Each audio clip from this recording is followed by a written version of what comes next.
1 week season. Hello, friends, and good morning. Hope everyone had a great holiday season. Thanks for tuning in. I'm your host, StatATL, and today we're going to be talking NFL best ball for the playoffs. So most of you are familiar with me from my work over at 1 week season, producing weekly DFS as well as regular season best ball content. However, others of you may have seen me on podcasts such as the DFS Mastermind, playoff and weekly winners content last year with the Degenerate 75, as well as Neil Orfield on the Final Verse, or potentially some special short slate strategy content with Tyler Tamboline over at Ship It Nation. So while I do love talking NFL DFS, my favorite time of the year is now, aka playoff best ball time. So last year I took down Underdog's flagship best ball content with 3 teams in the final, and I'm even more excited this year. So, enough about me. Let's hop in and talk playoff best ball. But I think let's potentially just start with what is playoff best ball. So just kind of from a high level overview, talking through the main contests on Underdog, which are the Gauntlet as well as the Mitten. So for those of you familiar with the concept of best ball, in playoff best ball, it is 6-player snake drafts comprised of 10 rounds, kind of in that best ball format that you're familiar with. Teams are made up of 10 total players on Underdog. On DraftKings, very similar format, except it is 12 rounds. On Underdog, you have a starting lineup of 5 players, 1 quarterback, 2 wide receivers / tight ends, 1 running back, and a flex. Similar setup on DraftKings, except that 6th spot is a forced tight end position. But we're going to focus mainly on Underdog and the strategy around that today, although a lot of similarities between Underdog and DraftKings with their playoff content in terms of the structure, in terms of the advancements, and how top-heavy the tournaments are. So speaking of the structure, there is a 4-round structure with the top 2 teams advancing out of a group of 6 in the first round.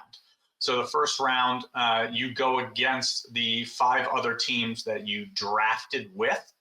And after the first round, if you're one of the 2 teams to advance, you are then placed into a random pool of 10 other teams that advanced, with only 1 team advancing out of that second round, followed by then a subsequent round of 10 of those advancing teams the following week, with again 1 team advancing out of that conference finals to the Super Bowl. That 4th and final round comprised of 300 teams in the Super Bowl.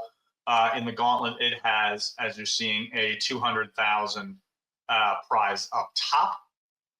So just from a high level standpoint, getting out of the first round is crucial, obviously, to advance, but difficult if drafting 3 or more players from a bye team, which as of right now, entering week 18 is the Kansas City Chiefs and or the Detroit Lions or Minnesota Vikings. That week 18 matchup between the Lions and the Vikings will determine the number 1 seed in the NFC. And as I mentioned, kind of like a Millie Maker on DraftKings, the payout structure for both the Gauntlet and the Mitten and DraftKings flagship contests are very top heavy. So playing for first place is extremely critical. So, the final things that we just kind of talked about really bring up an interesting dilemma, as the 2 bye week teams are the most likely to make the conference final and the Super Bowl, as 40% of Super Bowls have featured at least 1 number 1 seed in the Super Bowl. So those are obviously the most likely teams to make the Super Bowl, but drafting several of those players also really hampers your chances of getting out of the first round. So a bit of a balancing act as it relates to that. So, in order to win, you're likely going to need at least 5 players to reach the Super Bowl. So this really incentivizes stacking your lineups to consolidate around a few teams. You're really hoping can make those deep playoff runs. However, an aggressive stacking strategy does have its trade-offs. So, if you're prioritizing stacking elite contenders, such as the Chiefs or the Lions, for example, this is likely going to have you drafting some poorly projected depth players to kind of round out your team. So a little bit of a balance here as you're going through the draft. Someone in your first pod, in your first round, is likely going to have drafted studs on wildcard teams. So while they're going to have an uphill battle to win the whole tournament, those teams are going to have a leg up getting out of the first round. They're going to likely have 9-10 active players, whereas if you're drafting guys from bye weeks, you may only have 5 or 6 or 7 players going against their 9 or 10. So just something to consider, if you're considering bye week teams, if you're looking at building a draft where you're going to build around both bye week teams, you've got to cap that at a total of 5 players. And again, you're fighting a little bit of an uphill battle to advance. But as we talked about, tournament's very top heavy. The 2-1 seeds are the most likely to advance. So let's kind of talk a little bit about some strategies to kind of balance that predicament and try to thread a thin needle to advance a team to the final 300 teams. So just from like a 10,000 foot view overall, like on roster composition, as we talked about, stacking is critical. You really want to try to set yourself up to build around multiple teams, ideally, 2 to 4 teams with at least 1 team from each conference. As you're building your roster out in a draft, you also really want to keep in mind the story that you're telling with your build. If your roster is bets around, 2 number 2 seeds, so like AKA, non-bye week teams, if that's what you're betting on to make the Super Bowl, you want to keep in mind that if that is what happens, there will likely be rosters with 7, 8, even potentially 9 or 10 active players in the finals. So again, as I mentioned, the tournaments are very top heavy. So a roster with only 4 to 5 active players will be at a severe disadvantage and likely blocked out for first if it's a situation where both teams that make the finals are non-bye week teams. So I've just pulled up here the current seedings. Here are the 6 teams in each conference that have locked in a playoff position. As of now, we're at the end of December. The final team here in the NFC will likely be the Buccaneers, but could be the Falcons if the Bucs lose next week against the Saints and the Falcons are able to win against Carolina. And then in the AFC, it is likely to be the Denver Broncos. They are facing the Chiefs next week. However, the Chiefs have nothing to play for, likely to rest a lot of their starters, and I believe are 9 or 10-point favorites in the early betting lines. So would expect it to be the Broncos to round out the AFC. But let's kind of jump in here, talk a little bit of strategy. And I think let's start from the top with the quarterback. And so similar to DFS, quarterback scoring is the flattest of any position. And I think there's, a strong case to be made for kind of both of the following kind of roster composition as it relates to quarterback. And the first is a single quarterback build. So in a single quarterback build, you're essentially making the bet that the team's quarterback that you draft makes it all the way to the Super Bowl. And so knowing how important correlation will likely be, I'd like to see you try to ensure that you draft at least 2 other players from that same team. If it's a non-bye week team, 4 is likely ideal, even 5. Kind of looking at an example of a quarterback, a running back, a wide receiver, and then either maybe a second wide receiver or a tight end from that same team, maybe even a third wide receiver or a tight end, for non-bye week teams. And in drafts where you're opting for a single quarterback build, I personally think like a 4-3-3 or a 4-2-2-2 build is optimal. And so what I mean by those is players from specific teams. So obviously, I think you want to have at least 3 players coming from the other conference that you stack.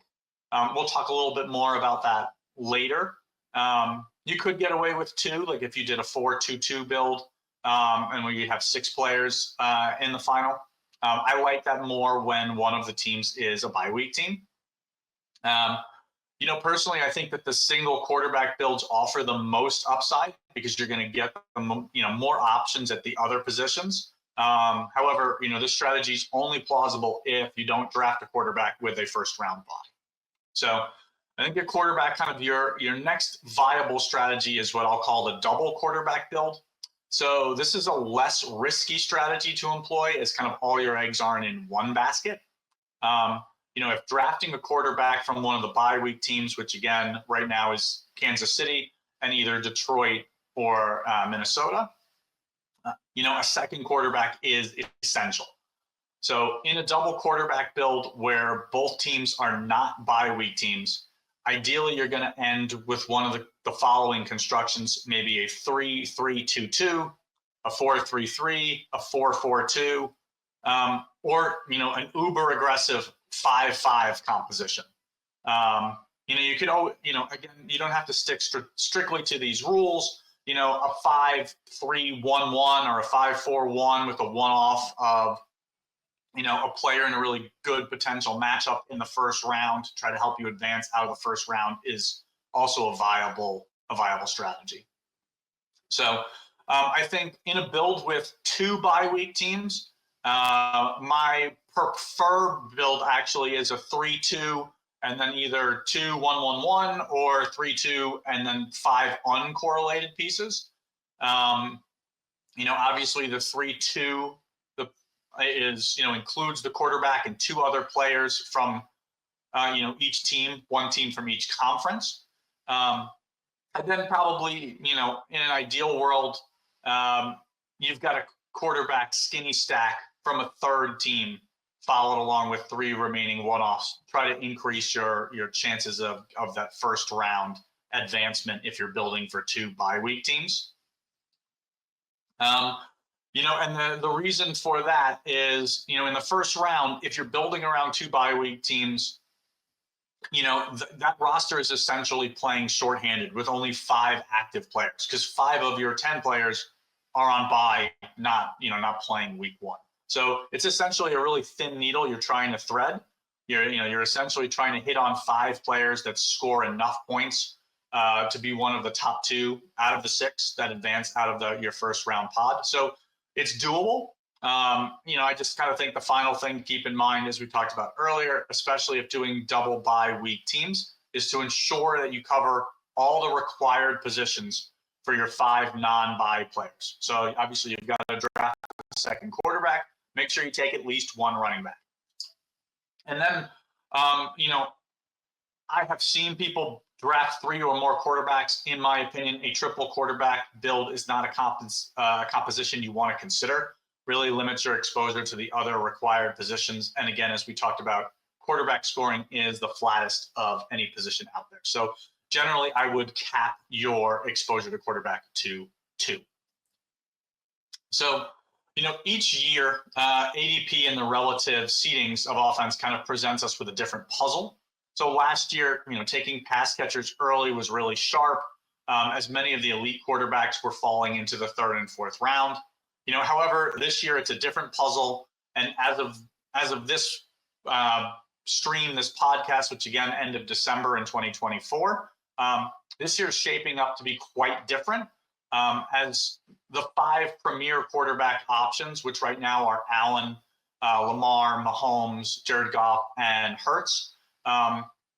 Based on the current projected seeding, they're all typically being selected in the first 12 picks. As you noticed, Sam Darnold was not mentioned here, despite the fact that the Vikings currently hold the 1 seed in the NFC. I think he is probably the best value at quarterback. But I think that's important to kind of keep in mind, as you're drafting, keeping an eye on the draft board, since if you don't take one of those 5 quarterbacks, again, Josh Allen, Lamar Jackson, Patrick Mahomes, Jared Goff, Jalen Hurts, you're essentially betting on teams like Pittsburgh, Houston, Minnesota, or Green Bay to make the Super Bowl instead of the other current favorites according to the, seedings and ADP. So again, I'm not saying that those teams are unlikely. Obviously, the Vikings and or Packers stacks on rosters I really like. They're slightly less likely, the Packers, but just kind of something to keep in mind. So let's kind of hop into like a pretend draft here, and we're going to just kind of talk through the first 2 rounds. Because in the first 2 rounds, I think the optimal strategy is likely going to be selecting one of the premier quarterbacks mentioned above, Allen, Mahomes, Lamar, Goff, or Hurts, along with either a teammate or a star player from the opposing conference. So your first 2 rounds, I think you could, shoot for a traditional stack, such as Jared Goff and Amon-Ra St. Brown. You could go for a quarterback and running back pairing, such as Lamar Jackson and Derrick Henry. Or you could go for a cross-conference pairing, such as, Jahmyr Gibbs and Patrick Mahomes. Also, I think if you're not going that route, I really like prioritizing either Justin Jefferson or Josh Jacobs in the first round or second round and building around either Minnesota or Green Bay. I think those are the strongest ways to go this year. Because in the first 2 rounds, as I just previously mentioned, there's going to be one team that doesn't get one of those 5 quarterbacks. Based on current ADP, it's usually either the number 2 or the number 4 hole. As we're seeing most drafts go either Allen, Hurts, Lamar, 1, 2, 3, or Allen, Lamar, Barkley, 1, 2, 3, in some order. So that's just kind of something to kind of keep in mind. And I'm not going to break down every round, but I think the third round here is kind of a building block for the roster, and I think it's worth a little discussion. So with that said, your third round pick should be reflective, in my opinion, of 2 factors. Like, what does the draft board look like in terms of available options, and who did you select in the first 2 rounds? So, if your fellow drafters are, kind of vying from the norm, and as you do more drafts, you'll kind of get a feel for current ADP and kind of typical runouts of each draft. Being able to adapt if, fellow drafters are kind of, vying from typical drafts, as these are the situations where I think you could get unique combinations that set your roster apart. So again, I think in most drafts, I think after the third round, I think you should typically look to either have 3 players from the same team. Let's say Jahmyr Gibbs, Jared Goff, Jameson Williams, for an example. Or a stack from one team, either a traditional quarterback wide receiver or quarterback running back, and then a third player from the opposite conference, such as Allen, James Cook, and Justin Jefferson. I think is a good start. So I think if you're able to accomplish this, obviously you still need to land the plane, but you're off to a good start structurally. And, I think the last thing to remember as you continue your draft is, the bye teams, ensuring that you've got enough players to field a full squad the first round, I think is critical. So, I think as, depending on when you're watching this video, there's some differences to drafting early versus drafting late. For example, I've already drafted 100 or 200 teams already. But if you're drafting late, after week 18, the biggest difference is kind of around the certainty of one, who all, 14 playoff teams are, but around the seeding, what the first round matchups are, and the respective buys. So, I think as of the most recent standings, there are 6 AFC teams as well as 6 NFC teams that have punched their ticket. So there's really only some minor uncertainty around the 2 remaining spots. So if you were to do some drafts this week, again, this is before week 18, you could take some shots on some, season-long studs, for example, like Bijan Robinson, who's not currently in the playoff picture, but has a chance. Typically goes undrafted. Same with Jamar Chase. Typically goes undrafted.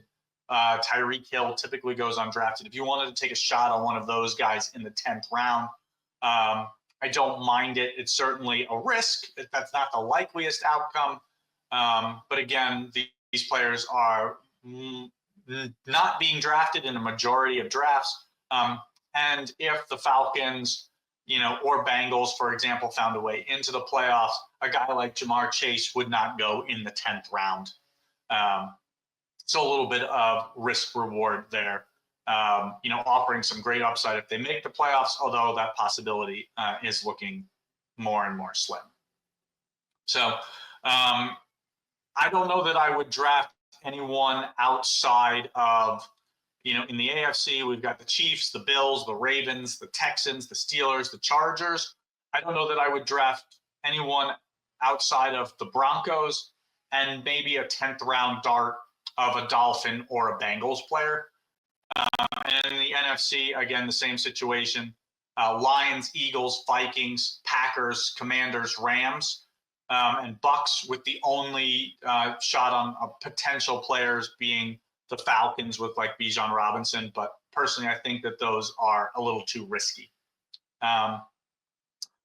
So I think, another thing to kind of note, not every draft you do is going to have a realistic possibility to be a winner. In most drafts, there's at least one person who appears to have absolutely no plan, is just taking players at random when their pick comes up. A lot of times these teams can't even field a team of 5 players in the Super Bowl.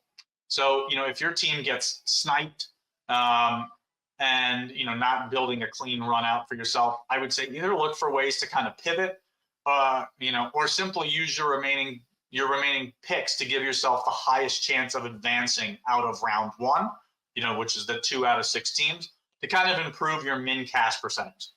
So obviously the goal isn't to min cash, but while some of your builds are truly going to have no real chance to win, remaining focused, even when a particular draft goes awry, it's going to help you maintain a bankroll. And it's a good brain exercise for future drafts, just kind of thinking on your feet. I think if you're planning on drafting a bunch of teams, I would suggest either creating a spreadsheet or naming the teams on Underdog, as you'll want a way to kind of track the combinations that you're drafting, even if it's just quickly being able to look and see, oh man, I've got a ton of, Buffalo, Philadelphia drafts where I'm stacking both of those teams. Maybe I want to do, some diversification. I think that's a strong way to go. I think unlike on drafters, I think one of which is a cumulative scoring contest. I think one caveat here is that you can actually draft an identical team 4 times and get different results based purely on pod luck. However, personally, I like to diversify my portfolio with different scenarios for the teams that are in the NFC and AFC championship games, and then ultimately the Super Bowl. So for those of you who are on OWS, I've created a playoff best ball channel. It's designed to be a place for people to come talk through this stuff, ask questions, talk strategy. So I hope to see you in there. And I guess as a final note, I will be doing live drafts in both the Mitten and the gauntlet every day from now until the start of the playoffs, which I believe is on the 11th. Every day at 5 o'clock Eastern.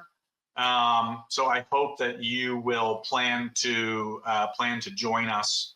I will hope to see you on those videos, as well as in the OWS Discord. If you've watched this and have questions, feel free to shoot me a DM in Discord or on Twitter at StatATL. And be happy to chat strategy or answer questions with you. With that said, thank you for tuning in, and I hope to see you in the Underdog playoff best ball streaks this year. Happy New Year.